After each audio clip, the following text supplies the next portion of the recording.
When Nathan was born, our oldest, he was born on December the 23rd, so he's 2 days before Christmas. And right after he turned 2 on that Christmas, my sister got him a tricycle. It was an Elmo tricycle, but it wasn't your ordinary tricycle. Apart from the decorations and the paint job on it, it was different in the sense that though it had 3 wheels and it had the pedals, at the back of it there was this attachment where there was this long pole with a handle that came out from behind it.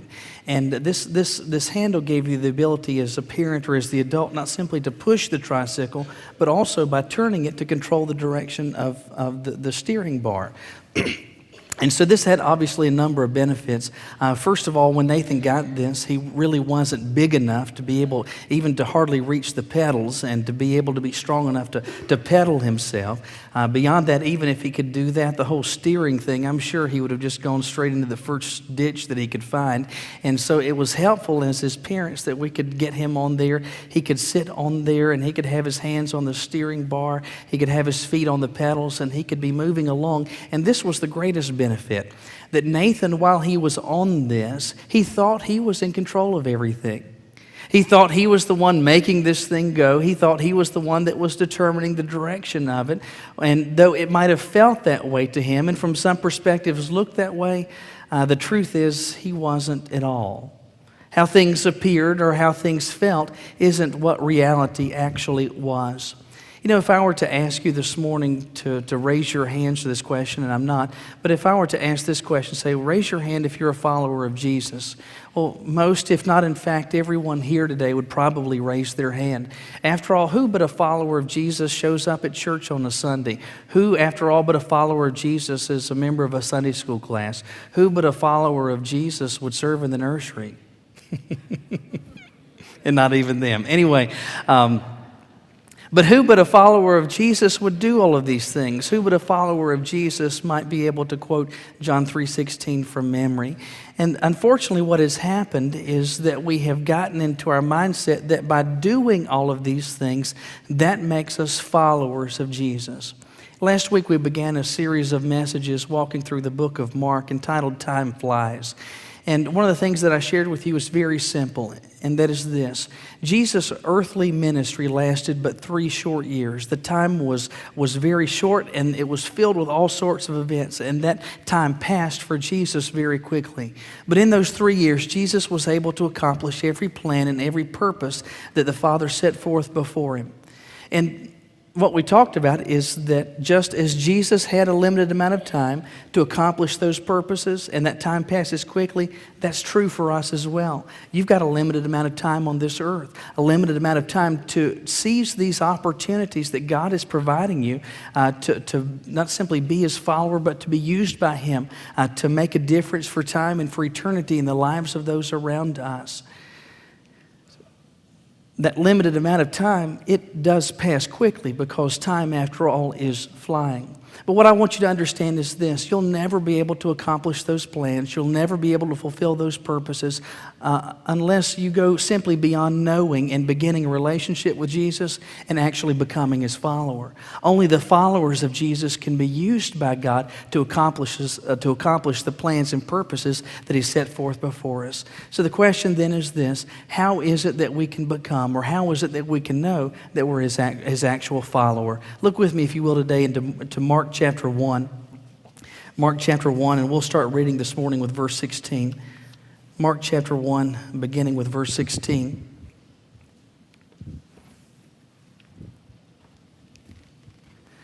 Mark chapter 1, verse 16. There we're told, and as Jesus walked by the Sea of Galilee, he saw Simon and Andrew, his brother, casting a net into the sea, for they were fishermen. Then Jesus said to them, "Follow me, and I will make you become fishers of men." They immediately left their nets and followed him. When he'd gone a little farther from there, he saw James the son of Zebedee and John his brother, who also were in the boat mending their nets. And immediately he called them, and they left their father Zebedee in the boat with the hired servants and went after Jesus. In this passage, we see 4 men becoming followers of Jesus. And it reveals to us what it takes and what's involved for us likewise to be His follower. So what does it take? Based on the example of these 4 men, the first thing that you've got to do is this. You've got to stop what you're doing. You've got to stop what you're doing. At this point in Mark's gospel, Jesus' public ministry has now begun. We looked at that last week, how Jesus was baptized. He's had the wilderness experience, the temptation. And based on verse 14, we're told that Jesus' public ministry has begun, and he's begun to preach, and he's sharing with people about the coming kingdom of God, and he's sharing a message and a call to repentance. By the time, though, you get to verse 16, Jesus is walking by the Sea of Galilee. Of course, when we hear the term sea, we think of an ocean, but this is not an ocean, rather much essentially a large lake. It's 13 miles long by 8 miles wide. And Jesus is walking by this sea, and we're told that he sees Simon, and this is the Simon that we later know as Peter, and his brother Andrew casting nets into the sea. Well, why are they doing that? Well, the text tells us they're fishermen. This is what they do. This is how they make their living. And as Jesus encounters them, he says in verse 17, "Follow me, and I will make you become fishers of men." Now, Mark doesn't give us every detail and every tidbit, and you've got to imagine that probably there was some more conversation than this, but there's a lot that we simply do not know. We do not know if, for example, that Simon and Andrew, if they had already heard Jesus preach, if they had had an initial encounter with him and begun to see that Jesus is someone who, when he teaches, speaks with an amazing presence of authority, that when Jesus speaks, you ought to pay attention. We don't know if they had that experience, or when they have this encounter with Jesus, if there was other conversation that took place. What seems true, though, is if there was conversation, if they're asking questions of Jesus, it was very limited, because verse 18 says they immediately left their nets and followed him. And so even if they asked Jesus a few questions, even if they probed the invitation of Jesus a little bit, they immediately stop what they're doing, and then they go and they follow Jesus. And so what you may be saying is, Michael, in terms of application, you're saying that what I need to do is to quit my job, stop everything that I'm doing, abandon every responsibility and obligation that I have, and say, okay, Lord, I've left all that behind. Now I'm ready to follow you. What is it that you've got for task number 1? Is that what I'm asking or encouraging you to do? Is that what Jesus is inviting us to do? No, that's not what I am saying, and I'm not suggesting that you need to abandon all responsibility and all obligation. But what I am saying is this: to become a real follower of Jesus, I believe it takes a conversation where you say something like this to him. And once you've begun a relationship with him, you say, Lord, I really believe that you have me here on this earth to accomplish particular plans and particular purposes. And there are absolutely things that I want to do, things that I aspire to do, dreams that I have. But you know what? What matters more to me than anything else is to accomplish the plans and purposes that you have for me. And right now, God, I don't even know what those are, but I know that you have them for me. And what I am willing to do, the decision and the choice I am willing to make, is to say, listen, if it involves me stopping things that I am doing or abandoning things that I have already begun at this point, well, if that's what is required, Lord, I am willing to do that.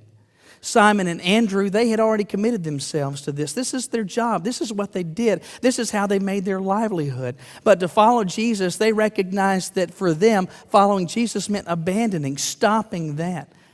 In your life, I can't say exactly what it is that God may call you to stop, what it is that he may lead you to cease, but what I am saying is this: really following Jesus involves you stopping what you are doing and deciding more than anything else, more than any other plan, purpose, dream, or aspiration, what I want to do is to accomplish the plans and purposes that he has me here for in the first place. Our youngest child, Catherine, is our only daughter, and she just turned a year old in January. And I don't know if you were aware of this, but she is the sweetest little girl that's ever been born.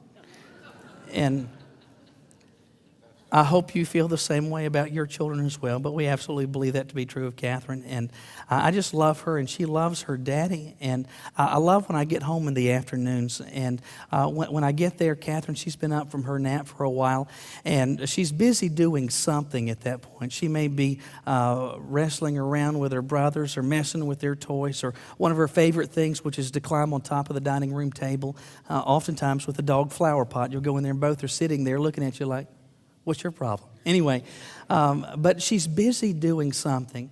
And if she hears that door open, though, or if she hears her brothers say, Daddy's home, whatever it is that she is doing, she stops that. And she comes and she sticks her arms out for Daddy. And what she wants more than anything else at that point is for me to pick her up and then just go sit down with her and hold her. And she doesn't want to do anything else at that point. She's not trying to get up and run and play or do anything else. She just wants to sit there with me.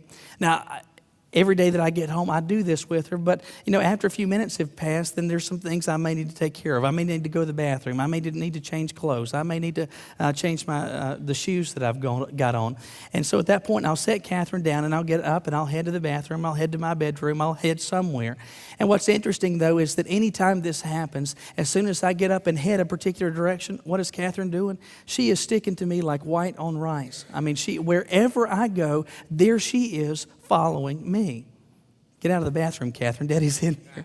But whatever it is that I am doing, wherever it is that I am going, she is following me. Now, just moments before, whatever she was doing, she was enjoying. She was fulfilled by. She was interested in. Whether that was playing with a toy or messing with a dog or playing with her brother, she was enjoying that. That mattered to her. That was consequential to her. But when Daddy gets home, whatever Daddy is doing, that's what she wants to do. Wherever Daddy is, that's where she wants to be. She's willing to abandon all of that so that she can follow Daddy. In many ways, that's the same picture that I believe that God wants us to have in terms of our relationship with Him. That's really what following Jesus looks like. It's not that we say that those things that we were doing were unfulfilling, unpleasant, that they were meaningless and they had no benefit, no purpose, that they were all negative. It's not that we say that at all. Rather, what it is that we decide, what it is that we choose, is that what matters more than any of those things is following Him and the plan and the purpose that He's got for us. That we decide, if that means that I've got to stop some of these things, it means if I've got to give up some of these things, it means if I have to rearrange my schedule or rearrange my checkbook, that's okay, because what matters more than anything else is following Him. These early disciples, Andrew and Simon, what did they do? Immediately they followed Him. They stopped what they were doing. If you want to be serious about being a follower of Jesus, not just feeling like, not just looking like, but actually being one of His followers, it begins by stopping what you are doing. But there's a second thing that we've got to do, and that's this. You've got to be patient. You've got to be patient. Excuse me for a moment. I know you're hoping if I lose my voice that I'll stop preaching. No. But you've got to be patient. You may say, Michael, I am familiar with this passage. I have heard it. I've taught it in Sunday school. I've read this passage before. It's about Jesus beginning to gather His disciples. It starts with Andrew and Simon, then it goes to James and John. I've read this. I'm very familiar with it. I heard it 1,000 times. And Jesus is inviting them to abandon this task of fishing for fish. And Jesus says that He's wanting to make out of them fishers of men. Though it's true that you may be entirely and completely familiar with this passage, perhaps having read it dozens and dozens of times before, there's a little phrase in this passage that's very easy to miss. It's where Jesus says in verse 17, He says, "Follow me, and I will make you become fishers of men." Most of the time when we look at that verse or we consider the statement that Jesus makes, what we focus on is that phrase, fishers of men, and we start thinking about and bringing and fleshing this out with evangelistic purpose, and there's nothing wrong with that. That's accurate. But in doing so, I believe we miss perhaps the most important thing that Jesus describes there, where He says, I will make you become fishers of men. Well, that conveys two things. First of all, it's speaking of things that will occur in the future. But when Jesus says, I will make you become, what does that convey? It conveys process. Too many times what happens is that we begin a relationship with the Lord, and we start off with zeal and enthusiasm, and we're ready to charge hell with a water gun, and we're so excited. But then, unfortunately, too many times in time, that enthusiasm, that commitment, that zeal begins to wane. It begins to ebb and flow, and then something will happen. Maybe it's a particular message that's heard. Maybe it's something that somebody says. Maybe it's a tragedy in our lives. Something happens, and God gets our attention. And after He gets our attention, we decide, you know what? I am ready to be serious about this. I believe that God has me here for plans and purposes, and I've just been just squandering my time, squandering my opportunities, and God hasn't used me in my life to count for anything. And so I'm ready to get serious about this. And too many times what then happens, what then occurs is that we say, okay, I've got to start get frantic in doing things. And we decide once we make that commitment that all of a sudden things are going to change immediately.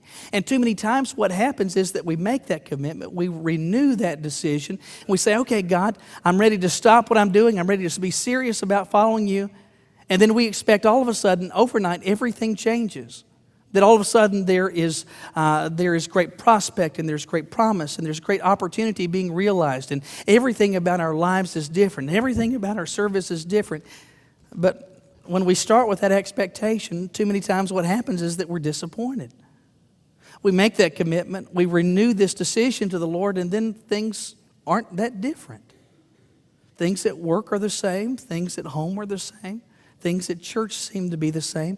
And so what happens is that we get discouraged, and all of a sudden that enthusiasm, that commitment begins to wane again. Notice what Jesus says again, though, in verse 17. He says, I will make you become fishers of men. It speaks of something that is down the road, something that is future. It speaks of process. This is not something that is going to happen overnight. I want you to recognize that the mess that you are in and the circumstances that you face, you did not experience those overnight. And God making you and working in your life to make you like Christ, that's not going to happen overnight either. It is going to involve a process. And so what I'm saying to you is this. If you want to be a real follower of Jesus, not just looking like from a distance or feeling like you're his follower because you go to church, but actually being his follower, it begins by willing to stop what you're doing to pursue him. But beyond that, that you give him the time to begin this process and unfold this process of making you more and more like him. There was a man who prided himself in being punctual. Every day he had his alarm set for 6:30 in the morning, and he would wake up, he would get up, he would go to the bathroom and shower and shave, he would get dressed, he would sit down in the kitchen, he would eat his breakfast, he would grab his briefcase, and then he would head out the door. He would get into his car, and he would drive in his car from his home to the ferry landing. He would get out at the parking lot there, he would step onto the ferry that would take him downtown, he would get off, walk 2 blocks, and sit down at his desk, not at 7:59, not at 8:01, but every day he was known he was going to sit down at his desk at 8 o'clock, pull out his briefcase, and begin to work. It had been that way for years, until one night he went to bed and forgot to set his alarm. And instead of waking up at 6:30 punctually, he wakens himself at 6:45. And at this point, he's 15 minutes behind, and he's in this frantic frenzy of trying to get ready. He's trying to hurry through the shower, and he decides to shave while he's in the shower. He nicks himself several times. He gets whatever looks least wrinkled, and he puts that on. He scarfs down his breakfast, nearly choking on it. He grabs his briefcase. He gets in the car. He drives to the ferry landing. He gets out of his car, and he sees that the ferry is away from the dock, that there's water separating him. And he begins to run, and he sees that there's a distance between the end of the dock and the ferry, and he thinks to himself, if I get a running jump, I can make this. And so he picks up his speed, and he gets to the end of that, and he leaps, and he jumps over the water, and he lands on the ferry. And once he gets on the ferry, the captain has observed all of this, and when he gets a chance, he goes down to have a conversation with this man. And he says to him, boy, that was some jump that you made, but if you would have just waited another minute, we'd have gotten to the dock, and you could have just walked on. You know, a lot of times what happens is that we will begin this relationship with the Lord, and finally somehow God gets our attention to the point where we're ready to be serious about following him. And when we get to that point, we decide, okay, I've got to start doing stuff. Some things have got to change, and they got to change immediately. And so we begin to work and feverishly work and begin to take on all sorts of responsibilities at church. And then and we're expecting God to all of a sudden begin to do great things. And then what happens is that the discouragement begins to set in because we're not seeing significant things occurring. So what I'm saying to you very simply is this: you got to be patient. Simon did not become Peter overnight. Andrew did not become some great, tremendous disciple of Christ overnight. It began with a decision, but they were patient with the Lord, allowing Him to fulfill His promise where He said this, I will make you become fishers of men. Listen, I believe that's His promise for me and for you as well. He will make you become, but what you've got to be willing to do is to be patient, giving Him the time to work. But there's a final thing that we've got to do, and that is this. You've got to pay a price. You've got to pay a price. On the surface, you may initially recoil at that statement because, after all, we're in the business of teaching a gospel message that is absolutely free. We say that beginning a relationship with Jesus is not something that you have to work for, that you have to buy, that you have to inherit, that you have to labor for, that you have to do anything for. All it takes is your simple faith, trust, belief, and surrender. You respond to what God is freely offering to you with that, and it's yours. And that's absolutely true. Beginning a relationship with Christ is absolutely free. It doesn't cost you anything. But what I do want you to understand is this. Following Him may cost you everything. Beginning a relationship with Him will cost you nothing, but following Him may cost you everything. Notice what happens as this passage unfolds. After Jesus has called Simon and Andrew, we're told that He goes a little further from there, and He's continuing to walk along the shore, and Jesus sees James, the son of Zebedee, and John, his brother, who were in the boat mending their nets. Well, why are they in the boat mending their nets? Because they're fishermen. This is what they do. And it seems that they're probably not out that far of a distance because Jesus is able to converse with them. We don't read here in Mark's gospel the invitation, but we can assume that His invitation to James and John is similar to that of Simon and Andrew, where He said, listen, guys, if you'll follow me, I will make you become fishers of men. And whatever it was that Jesus said to them, we're told in verse 20, immediately He called them, and they left their father Zebedee in the boat with the hired servants and went after Him. Again, you say, I've read this 1,000 times before. I've heard this. I know, James and John, they're brothers, they're fishermen also, and they're going to become part of this Jesus enterprise where He's making them fishers, not of fish, but now of men. But there's something I want you to recognize that's going on here. James and John are out there mending the nets in the boat, but they're not alone in the boat, are they? We know that there are hired servants there, and we know that their father Zebedee is there. Well, why are these people there? Well, because it seems that this is the family business. That fishing is what probably Zebedee began to do, and maybe his father taught, and he inherited the business from his father. Now he's got two sons that as they grow and develop, he brings them on as a part of the business, and that's what they do. And probably Zebedee has great and grandiose plans of how they're going to have this fishing enterprise and multiple, maybe a fleet of boats that go out, and they are going to be the name in the fishing industry in the first century. And so he's got his sons out there, but in addition, there are other employees. And so this is the family business involving not simply the sons, but also these other employees. And so Jesus comes along, and He invites James and John to follow Him. And what do? Immediately, they get off the boat, and they follow Jesus. They leave the fishing business. They leave the boat in the rearview mirror. Now, as they did so, they are paying a price to follow Jesus. Now, it's easiest to see this from a monetary sense. Well, after all, because in doing so, they're leaving their livelihood. I mean, they're leaving the work that has put food on the table for years. They're leaving all of that behind to go and follow Jesus. Beyond that, they're probably leaving their own personal dreams and aspirations. They had probably had conversations with their father Zebedee about how they were going to be able to grow this business and get other ships and other boats together, and how, boy, they were going to just have this amazing business that the family was going to run. But they're leaving that behind. They're paying a price to follow Jesus.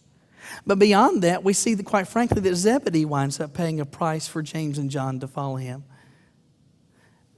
He loses the dream, the hope, the aspiration that he possessed of his boys being able to continue in the family tradition, to run the family business. And now, because they have followed Jesus, those plans, that schedule has got to be amended.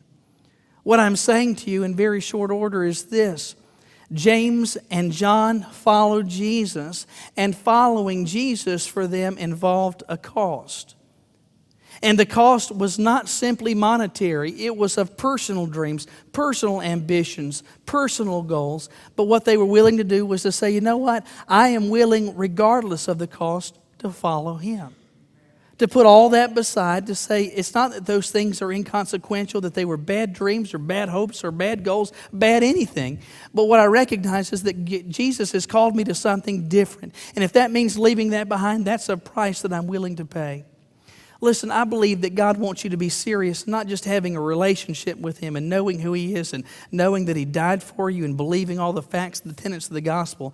I believe beyond that, the Lord wants you to be His actual follower.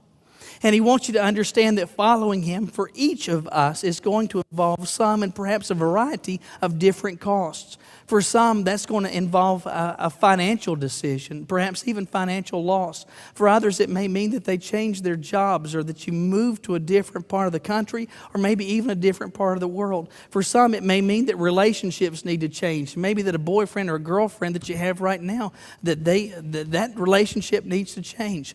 What I am saying to you is this. I can't tell you what the cost is, but I can tell you this. If you want to be serious in following Him, there's always, always, always going to be a cost. And the follower of Jesus decides this: I'm always willing to pay it. The price may be great, but the benefits are literally out of this world. Coming to know Jesus may be and is absolutely free, but following Him absolutely is not. Beyond the personal ambitions and dreams that you may have to put aside, following Him means also that you're saying, you know what, Lord, I'm willing to live my life in a way that pleases You. That means there's some things I can't say. That means that there's some things I can't watch. That means there's some relationships that have to have certain parameters. There's certain behaviors that I cannot engage in. There's certain decisions that I cannot make. That is a cost, and that's a cost that the follower of Jesus is always willing to make. That price may be high, but the benefits are always, always greater. This coming November, it'll be 7 years ago since an unfortunate event happened in our family. 6 months before, we had moved into what was our last house in Charlotte. And if you're familiar with Charlotte, this house was actually in Mint Hill. And there is nothing crime-wise going on in Mint Hill. I mean, you got a whole fleet of Barney Fifes out there, and the only crime is speeding, jaywalking, and horn blowing. And that's about it. And where we lived before, we had an alarm system. When we moved out to Mint Hill, we decided, we just don't need that. There's no crime. There's nothing going on. The worst that's going to happen again is a speeding ticket. And so we decided we're going to just forego that. And on this particular day, it was on the Monday after Thanksgiving, Caroline had just left the house with Nathan. That was the only child we had at that point. She had left with him for an hour. She came back, and what had happened is that thieves had crowbarred through our back door. They ransacked the house and took everything that they wanted. And after the break-in, and on that day, we're trying to clean up this mess, and we're obviously rattled and addled by this whole experience. And so I had somebody from church came over, and we were able to somehow get a piece of plywood to cover the back door for that night. And Caroline and I were talking that night as to whether or not we were going to get an alarm at this point. And she said, our odds of getting broken into again, they're pretty slim. Is it worth the cost? Is it worth the expense? And we decided, maybe not. And so we went to bed that night, and I had a very sleepless night that night because you feel very violated, very vulnerable after having been broken into. And so by morning time, when I got up, I just decided we're going to have an alarm system. And that may not keep anybody out, but it'll sure let me know I need to put another bullet in the gun when I hear that thing go off in the middle of the night. And so anyway, at that point, I decided I needed to make some phone calls, and I started calling different alarm companies and finally settled on one particular company. And the deal was very simple. They give you the free alarm, or they give you the alarm system, all the equipment and all the wiring, all that stuff, and they install it, and there's absolutely no charge. It's completely free, but then you sign as part of a contract this for 3 years. You'll pay them $29.95 a month for monitoring. You get all of this for free, but with this, there's a price involved to experience the benefits. you get it for free, but to experience the benefits, there's a price. Listen, in many of the same ways, that's true of our relationship with the Lord. Beginning a relationship with Him is absolutely free, but experiencing the benefits of becoming His follower, listen, there's a price to be paid. And I can't tell you today the plans or the purposes that He has for your life. I don't know what those are, but God does, and He doesn't want to keep them a secret from you. Beyond that, I can tell you this. The pursuit of those plans and the accomplishment of those purposes in your life is going to involve a cost. And I can't tell you what that cost is, but I can tell you this. There is a cost, and it's always, always worth it. Last thing I'd have you notice, though, is what happens in this passage. You've just got a few verses here, 5 verses, and in 5 verses, Mark uses the term immediately twice. He invites Andrew and Simon to follow him, and immediately they left their nets and followed him. He invites James and John to follow him, and what happens? Immediately they left their nets and follow him. They follow him, and how do they do so? They do so immediately. You want the long and short of following Jesus? It's hearing His invitation to follow and following immediately. You've heard perhaps today, maybe for the first time or the first time in a long time, the clear voice of God speaking to you and inviting you to follow Him. And what is He looking for you? For you to follow today, immediately. Won't you bow your heads with me?